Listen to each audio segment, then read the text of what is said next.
The first thing I heard was not a voice but a tiny bell, one bright, brittle ping that floated through the warm air like a warning. It took me a second to place it. A spoon against a glass. Somewhere in my daughter's kitchen someone was tapping for attention. My hands were resting on the steering wheel, relaxed like I was just another mother idling on a quiet street. But my foot never left the brake, and my heart was not quiet at all.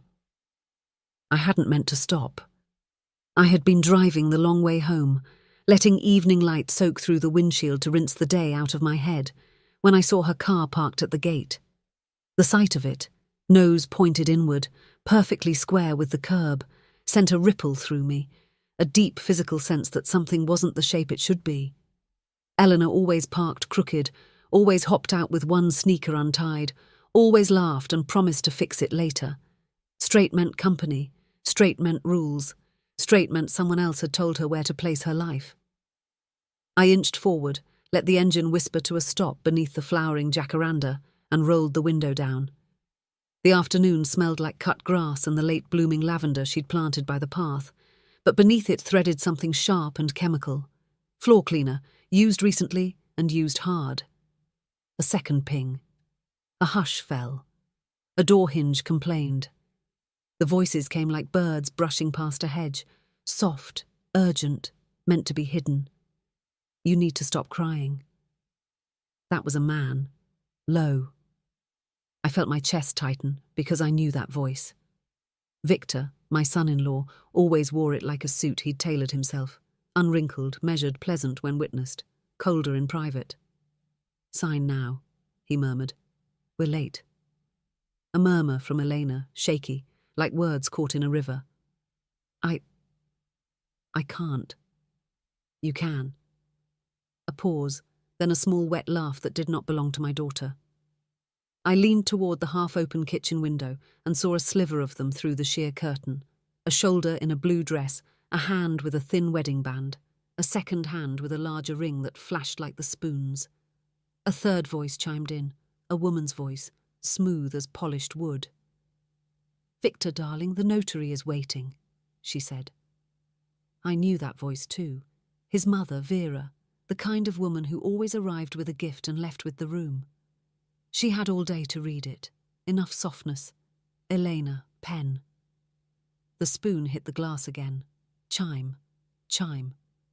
I had to blink because the evening tilted. Something inside me went very still and very old. Pen, notary, sign. I caught a glimpse of a folder on the table. Red, the colour of stop signs and legal seals. I couldn't see the pages, but Elena's shoulders were bunched like she was trying to make herself small enough to tuck under the table and vanish. "What are you making her sign?" I whispered to no one, and the leaves shivered like they had heard me.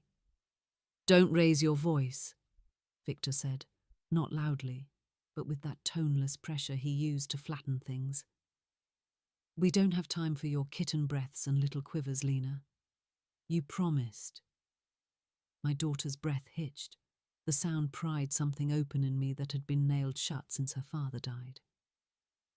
I set my hand on the car door handle and didn't open it yet, because I wanted to hear before I stormed. A soft swish of paper. Vera again, all honey. "This is simple," she said. "It just ensures the house is handled properly. You work so much and you keep forgetting the bills.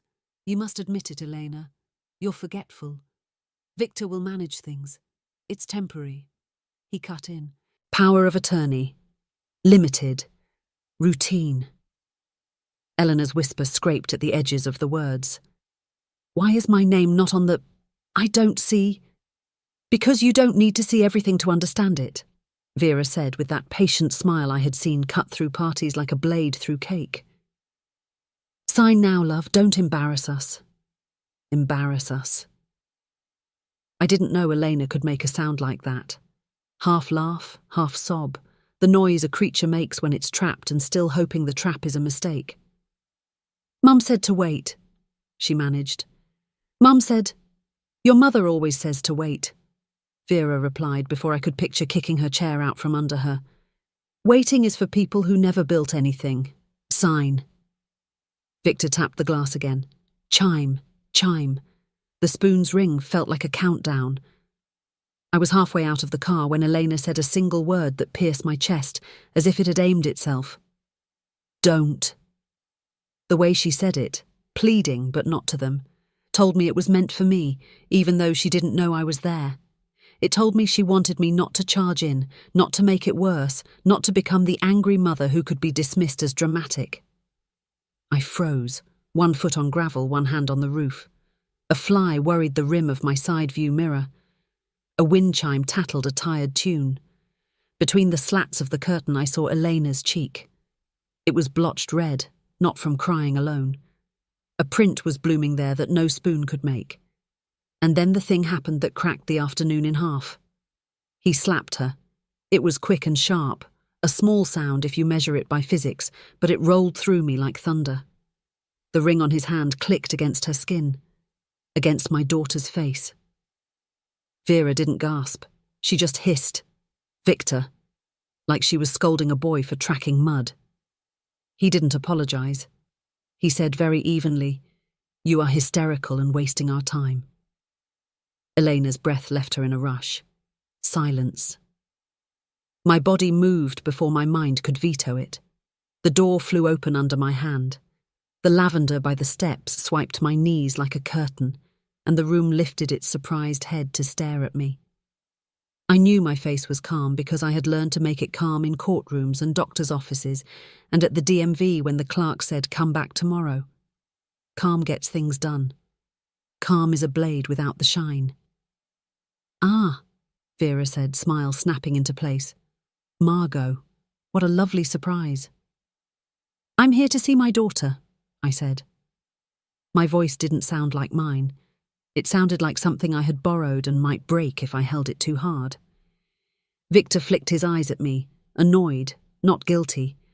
That told me what he thought of my place in his home. Elena lifted her hand from her side, and I saw the shape of his fingers on her cheek, as clearly as if the skin had been sugar and he'd dipped his hand into dough. "Elena," I said, turning my attention and my body to her like she was the only person in the room who had a right to exist. "Are you okay?" She tried a smile that cracked. "Mum, She's fine," Vera said. "We were just finishing some paperwork. You know how young people are with forms." "I do," I said. "But I also know how older people are with control." I let my eyes drop to the folder. Red. A notary stamp peeking from a second page. Power of attorney. Limited. Routine. I had worked reception at a law office when Elena was a toddler and learned two things. 1. People will confess everything if you look like you're only halfway listening. And 2, the word routine often means don't ask. I asked. "What is she signing?" Victor curled his hand around the spoon handle and set it down gently, which made me angrier somehow than the slap had.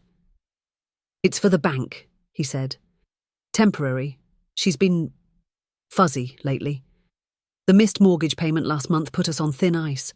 I need to handle the bills without her permission every 15 minutes. The notary is waiting." "Outside," I said, and let a small disbelieving laugh escape. "In your car?" He didn't answer. Vera did. "We expect people to be punctual, Margot. We run a family business." She always dropped that line like a trapdoor, as if the words family and business together made a moral fortress. "Elena is tired. She's making a scene." I stepped forward just enough to smell the lemon disinfectant still whispering from the counter. Eleanor's eyes flicked to the window. The curtains sighed. The spoon winked in the last of the sunlight. I saw the pen in her hand. The way she held it, upside down, like a girl who hasn't written in years, told me everything. "We're done," I said. Calm, blade. "Eleanor, go pack." 3 blinks, then the wet blur of hope. What?" "Overnight bag," I said. "Work things, clothes, whatever you will miss if it disappears. 10 minutes. The temperature in the room dropped. Victor's smile widened by a millimeter. "She doesn't choose that," he said. "I'm her husband." "And I'm her mother," I said, not louder but truer. "And I'm not asking." Vera's eyes snapped to mine, and for a heartbeat I saw a clean, honest dislike that made me almost admire her. She moved first. Elena is not a child. She can decide whether to sign. Elena, dear, put your name where we marked no, I said, and it wasn't a word so much as a place I stood. My hand reached for the folder almost idly, the way a person reaches for a napkin. I flipped the first page open. A clause bit at me right away. Transfer of certain controls if the primary party is incapacitated. Determination of incapacity to be made by. I followed the sentence like a fuse and found the match at the end. Her signature was not required to trigger the transfer. 2 medical opinions would do it, and both names provided were doctors in Vera's network, people I had seen at her charity luncheons, people whose photographs hung in her office. Routine, I said softly. You're not getting power of attorney. You're staging it. Victor's jaw tightened. You misunderstand the... Stop, I said, raising a palm. Stop wasting oxygen. Eleanor made a sound I couldn't pass, a gasp or a laugh or a cracked sob. She rushed past me, the pen clattering against the table, and I smelled her shampoo, green apple and something sharp she'd chosen herself because she liked how it cut through tired mornings. I'll get my bag, she said. Not to them, not to me, but to the air, as if she were telling the house we'd be right back. The storm that had been crouching on the horizon all day lifted its head. A long sigh of distant thunder rolled across the roofs. Wind picked up, rattled the chime. A first fat drop of rain smacked the porch. Victor moved fast, stepping into my path in a way that wasn't contact but promised it. She's not leaving, he said softly. You don't blow up my home because you're addicted to scenes. Addicted, I repeated, because sometimes you have to taste a word to know how to spit it. Water began to pepper the window. Vera, unruffled, touched my elbow with 2 cold fingers. Margot, if you would like a cup of tea, I can make one. We will finish our business and then we may all talk like adults. Adults don't slap, I said, and it came out so softly that I had to look to see if she'd heard me. She had. Her mouth pinched, but not with shame, with irritation that I'd broken the script. You saw that wrong, she said. She lurched. He steadied her. My laugh was ugly. Your son wears a ring like a weapon. Her gaze flicked without meaning to his hand, and the moment she did, he drew it into his pocket. That tiny flicker of embarrassment would have delighted me if I'd had the luxury. I didn't. Because Elena was already coming back, hair pulled into a messy knot, a canvas duffel darkening in spots where raindrops had found it. This was the girl who once ran through sprinklers in her school clothes because she said she couldn't think straight in dry air. This was the woman now moving with the careful speed of someone taking a casserole out of the oven. Let's go, she said. Victor reached for her bag, but not to help. You're not going, he repeated, and his voice dropped to that private note again, the one that turns rooms into cages. I was between them without planning to be, my shoulder angled, the red folder sliding from the table under my palm. If you touch her, I said, and my voice surprised me because there was nothing grand in it, just something clean. I will explain the ring on your finger to a judge who knows my name. Move. Some nights I dream of bravery as a grand word. That was not a grand moment. It was a kitchen, a little table, lemon disinfectant, rain testing the roof. And yet the air shifted. Just enough for Eleanor to slip past. Just enough for me to take her elbow and guide her down the hall. The front door opened a sigh wider and rain burst in with the smell of wet dust. The world outside had cooled a decade in an instant. We ran. The first hard slap of rain on my scalp felt like a hand waking me at dawn. Gravel turned black. The jacaranda's blossoms softened under the onslaught until the path looked like it had been painted in watercolour. I fumbled with the keys, pressed the unlock, and tossed the duffel into the back seat with a thump that made the umbrella roll out and clatter onto the floor. Shoes, I said, because her sandals would slip. She laughed, a high, wild sound, and kicked them off. We were both laughing, Not because anything was funny, but because the rain can turn fear into motion. Behind us, the door banged. Victor came out onto the porch, rain needling his shirt, his mother's silhouette rising behind him, cool and dry in the doorway like a queen in a frame. "Elena," he barked, and the bark broke into words. "Come back inside. Now. Don't you dare take my car." "It's my car," Elena said, breathless, and that made something sharp and bright flash through me. I had put her name on the papers for that very reason last spring. Details matter. You tuck them into life like little stones to step on when the river rises. "Get in," I told her, and she got in. I swung the door shut and felt the heavy, satisfying thump, the way a safe feels when it seals. Rain stitched across the windshield in white threads. My hand shook a little as I jammed the key in the ignition and turned. The engine coughed, caught, purred like it was proud of itself. I sliced an arc through the wet with the wipers. We were about to reverse when Elena grabbed my arm. "Wait," she said. "Mum, wait. My laptop, my portfolio, my... Can you give me 30 seconds? Thunder rolled like a slow drumbeat gathering a parade. 30 seconds could be 10 years or a lifetime in a storm like that, but I saw the panic rise in her eyes at the thought of leaving those pieces of herself behind, and I know what a person becomes when they are parted from their tools. 30, I said. She flung the door open and sprinted, feet splashing, hair untying itself in the downpour. Victor swore and went after her. I slammed my door and was in the rain beside him, the two of us equals for one dumb second, two bodies being erased by weather. We hit the porch together, and then Elena was inside, vanished down the hall. Victor turned to me, rain clinging to his eyelashes like tears he would never have the decency to offer. "You are making a mistake," he said. "You have no idea what's happening." "I heard enough through your window," I said, stepping into his space, not caring that the water from my hair ran down my back in cold fingers. "Trust me, I am done not knowing." I brushed past him and into the kitchen, scanning the table with the speed of someone looking for a ticking bomb. The folder lay where I'd left it, but I saw it then, saw the thing I had not noticed in my rush before. A small black square tucked beneath the edge of the fruit bowl. It could have been a charger plug. It could have been a kitchen timer. It was neither. A recorder. The old kind that looks like a USB brick but drinks everything you feed it.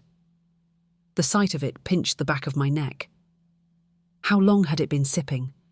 The spoon in the glass shivered with a vibrating resonance I felt in my teeth.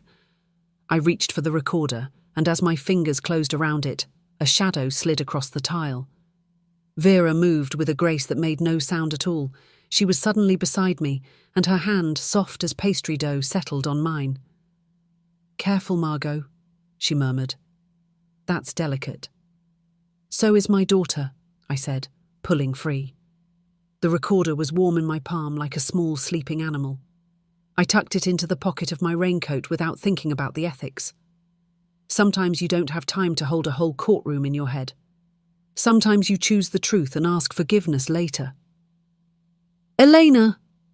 Victor shouted from the hall. "Enough!" A crash answered him. Something fell. The rain hushed for a heartbeat, as if the sky had taken a breath to listen. That was when the lights flickered and died. The house inhaled darkness. For a second I saw nothing but the silver thread of water running down the kitchen window. Then lightning ripped the room open and slammed it shut again. "Elena!" I shouted. "I'm here!" she yelled back, voice strangled. My feet were moving before the thunder finished. I rounded the corner, slid on wet footprints, and there she was at the bedroom door, struggling with the handle that had never stuck before. Victor's hand was on the other side of the door, holding it shut. "Don't do this," he said, voice too calm. "You're confused." "I'm not," she said, and her voice found a steadiness in the dark that made my throat sting. "You don't get to choose my confusion." A second later, the handle turned. The door yanked open. Eleanor appeared with a backpack slung over her shoulder and her laptop pressed to her chest. Victor's eyes glinted in the thin light from the hall window. "Give me the bag," he said. "No." She slipped past him with a dancer's sidestep I hadn't seen since she was 19 and fearless. He grabbed for her, and this time I didn't warn. I stepped into him with a straight palm to his sternum, not hard, just enough to make his body decide to step back. He did. "Touch her again," I said, "and I will make the kind of scene you can't hide with signatures." Elena bolted for the front. Vera called something behind us in a language she saved for curses and holidays. The rain welcomed us back like a roar from a stadium. We ran, and the storm ran with us, and for a few glorious, terrible seconds we were just two people who could still move faster than fear.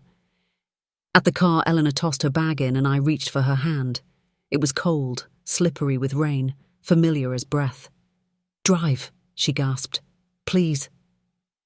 I slung myself into the driver's seat, shoved the gear into reverse and looked over my shoulder. Victor and Vera were on the porch again, but this time something else glowed in the darkness behind them. A square of light. The notary, I thought for a wild second, holding a tablet aloft like a shield. But no. The glow came from inside the house, from the place above the mantel where Eleanor and Victor kept their framed wedding photos. The power was out. Nothing should have been lit. And yet there it was. A cold, even rectangle of white pulsing faintly, like a boat signal through fog. My breath stayed in my chest. I slid the car into park without knowing it. "Mom," Elena said, "what is it?" The rain pounded the roof. Water ran in rivers down the windshield, turning the world into a smudged painting. I couldn't explain why, but I knew with the same deep, stubborn knowing that had made me stop in the first place that the light was not a mistake, that it was not a candle or a phone left on, that it was part of the plan I had almost interrupted too late.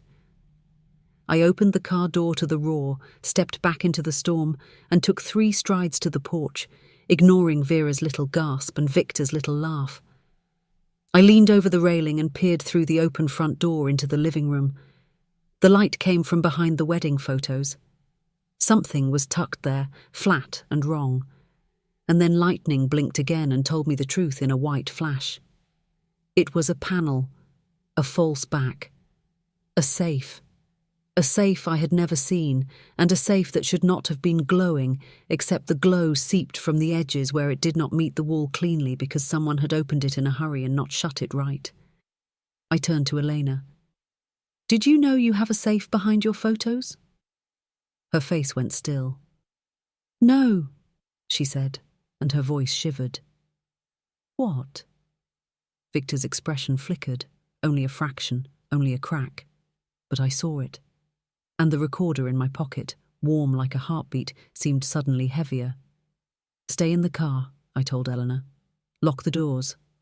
Mum, trust me." That was when the thunder hit like a dropped piano, and from somewhere deep in the house, a baby began to cry. I didn't know there was a baby to cry, and I did not know, could not know whose child it was. The sound cut through the rain like a blade through silk, and stopped me dead on the porch with water slicking my face and the recorder burning in my pocket. And that was how the first chapter ended for me. Thunder shaking the bones of the street, my daughter clutching the steering wheel, a secret safe winking behind a line of perfect wedding smiles, and an unseen baby crying on the other side of the dark. Before I go further, tell me in the comments where you're watching from, and if you're hooked already, a like and subscribe will keep these stories coming. The first sound was not thunder, but something smaller, thinner, piercing the rain with the kind of insistence that makes your skin know before your mind accepts. A baby's cry. At first it was faint, folded into the storm like an echo, but then it rose again, raw and unignorable, stretching out in the air between lightning strikes until even the jacaranda blossoms seemed to twitch in sympathy. Elena's fingers, wet on the duffel she clutched, froze.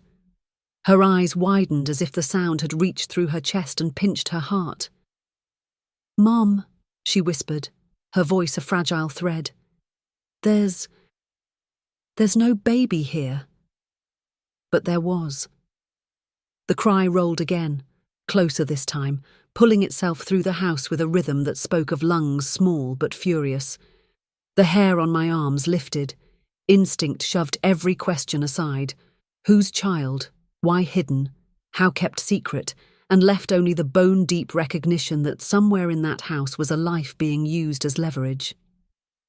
Rain clawed at my shoulders as I stepped back up the porch. Vera was there waiting, her hand darting for my wrist, soft but cold, like a wet cloth pressed against fevered skin. "Don't," she breathed, her tone not pleading but commanding, the word heavy with the authority of someone accustomed to obedience. I twisted free, shaking water from my sleeve. "That's my daughter in there," I said, louder than the rain for once. "And whoever that child is, he or she doesn't belong to you." My words cut through, because for a flicker of a moment I saw something in her eyes. Not guilt, never that, but calculation disturbed. Victor stepped into the frame, the storm plastering his shirt to his chest, his hair dark and dripping against his brow. He looked less like a husband and more like a guard, blocking light with his body. "You don't understand what you've stepped into," he said, the low growl of a man who believed himself still in control. His gaze flicked toward the glowing panel behind the wedding photographs, then back at me, sharp as a knife's return. "Go home, Margot. Take Eleanor, and forget this." Forget this. The absurdity cracked through my chest in a laugh that sounded almost feral. "You want me to forget that I just heard a baby crying while you cornered my daughter into signing away her rights? You think forgetting is even possible now?" The baby's wail surged again, carrying over the storm like an accusation, and then a figure appeared at the far edge of the living room, halting just beyond the frame of light. She was a girl, young, her shoulders narrow under the weight of something bundled in a faded yellow blanket. Her eyes darted like trapped birds, flicking from Victor to Vera to me, and the bundle shifted, releasing another cry that tore the quiet like paper. Eleanor gasped, the sound hollow, cracked with disbelief. "Sophie." The name hung in the air, shattering it as effectively as lightning. The girl froze, hugging the baby tighter, her lips quivering.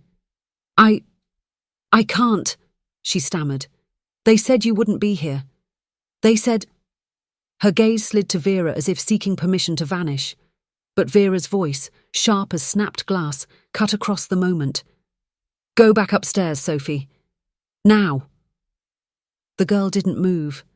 She stood rooted, her arms trembling under the baby's weight, her eyes filling. She looked at Elena, and something raw cracked open in her face, a plea that needed no translation. My breath drew in hard as the pieces clicked. Not a stranger, not some girl hiding for shelter. Family, my daughter's half-sister. A secret carved from betrayal and kept alive under Vera's roof. Eleanor staggered, her hand flying to her chest. "You told me she went abroad," she whispered, her voice breaking. "You told me she was gone." "She did what she was told," Vera snapped, mask slipping into disdain.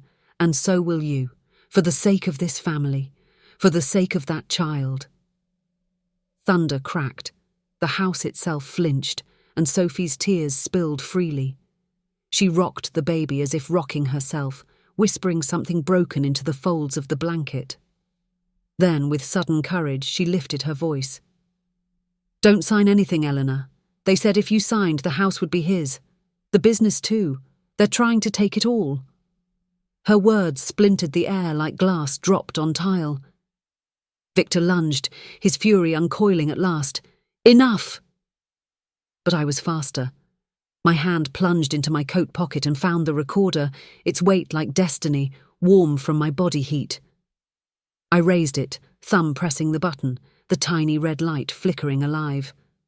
"One more step," I warned, voice hard, "and this goes straight to a lawyer, or better yet, a courtroom. Every word, every threat, every admission. It's all here." Victor froze mid-stride, rage taut in his jaw. Vera's composure cracked at last, colour drained from her face, her poise fraying into something jagged. "You wouldn't dare," she hissed. "Try me," I spat. Silence fell in layers, heavy and profound. Even the baby's cries softened into hiccups as if the storm itself had paused to listen. Elena trembled by the car, her knuckles white where she clutched the door, her eyes fixed on Sophie as though she were both ghost and salvation. I turned to my daughter, voice steady. "We're leaving. All of us." Her eyes brimmed with tears, but behind them was steel, the kind forged in fire and loss. She nodded. With trembling grace, she stepped forward and wrapped Sophie into her arms, the baby pressed safe between them. Sophie stiffened, then melted into the embrace, sobbing quietly against her sister's shoulder. It was messy, fragile, but it was theirs. Victor's voice dropped to that dangerous, almost intimate growl. "If you walk out that door, Elena, you'll regret it. You'll lose everything." Elena turned, and for the first time that night, I saw her stand straight, unbowed. "No," she said, steady as stone. "If I stay, I'll lose myself. That's worse than everything." She took Sophie's hand, adjusted the baby in her arms, and walked past him. I followed, recorder still raised like a blade, Victor's fists clenched, but he did not move. He knew the fight had changed shape, that the control he worshipped was slipping through the cracks. Vera stood behind him, her eyes flat with venom, her mouth twisted in a smile that was all teeth and no warmth. She was planning already, I could see it, but for tonight she had lost. We spilled into the rain, soaked in an instant, but there was freedom in the cold water drumming our skin. Eleanor climbed into the back seat with Sophie and the baby, holding them tight. I slid into the driver's seat, turned the key, and the engine purred awake. The wipers thrashed against sheets of water, carving blurred paths into clarity. Gravel spat beneath the tyres as we pulled away from the house that had nearly swallowed us whole. The drive was wrapped in silence, except for the storm's percussion and the soft whimpers of the child. Eleanor stroked Sophie's hair, murmuring gentle words, rocking both girl and infant against her shoulder. Sophie's eyes stayed wide, haunted, but her body loosened, just enough to suggest the first splinter of trust. Finally, Elena spoke, her voice thick with exhaustion and awe. "Mum, what do we do now?" Her reflection flickered in the rearview mirror, face pale and wet but alight with something fierce. I looked at her and saw not just the girl I had raised, but the woman who had stood in a storm and chosen herself. "We fight," I said simply. "We take this recorder, and we fight. For you, for Sophie, for that baby, and we never let them hold your life in their hands again." Lightning split the sky, illuminating the wet road ahead like a silver promise. For the first time all night, something warmed in my chest, not fragile hope, but a fierce, defiant flame.